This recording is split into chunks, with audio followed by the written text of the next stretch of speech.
Pour continuer à analyser, le coronavirus a servi à mettre à genoux la classe moyenne française parce que l'État profond a compris, comme je l'ai compris moi, qu'après les gilets jaunes viendront nécessairement les gilets bruns. C'est-à-dire qu'après la colère populaire on va dire des gens qui ont été sortis de l'économie, qui sont plutôt du prolétariat relégué et du sous-prolétariat, qui sont en souffrance et en colère, mais moins dangereux, parce que il y a après la colère de la classe moyenne, parce qu'effectivement, la classe moyenne des TPE, PME, de toute façon, est dans le collimateur de l'oligarchie mondiale et de l'État profond. On voit bien qu'il y a une logique de concentration du capital, il y a une logique de surfiscalité. La logique du pouvoir oligarchique terminal, qui d'ailleurs correspond aux analyses de Marx, c'est d'abolir totalement la classe moyenne, qui est l'économie libre et l'homme libre, pour qu'il ne reste plus que en haut, on va dire l'hyperclasse du capital mondialisé, c'est-à-dire la très grande bourgeoisie. On verra qu'elle est très marquée.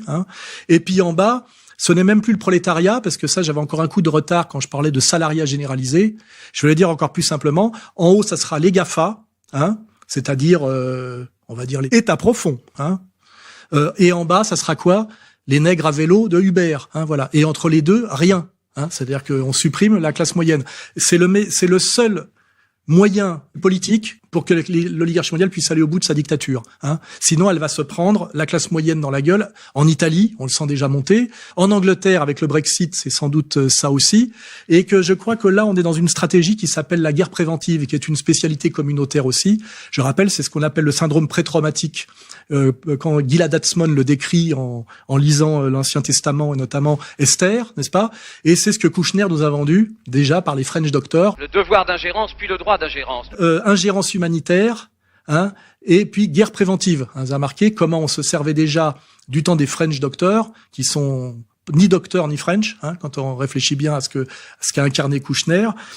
C'est d'aller botter le cul des insoumis sous un prétexte au départ humanitaire. Pour un médecin, il est intolérable, et pour tout homme de bonne volonté, intolérable qu'une frontière limite l'intervention auprès des autres hommes. Et nous disons qu'il doit s'ajouter un paragraphe demandant que des organisations privées puissent intervenir auprès des hommes qui souffrent, des hommes, des femmes, des enfants, human rights. Se faire passer pour de la gauche gentille alors qu'on est de la droite méchante, c'est aussi un marqueur communautaire très puissant qu'on retrouve à peu près systématiquement dans les textes qui soient anciens comme dans les stratégies récentes, d'hier et d'aujourd'hui et sans doute de demain.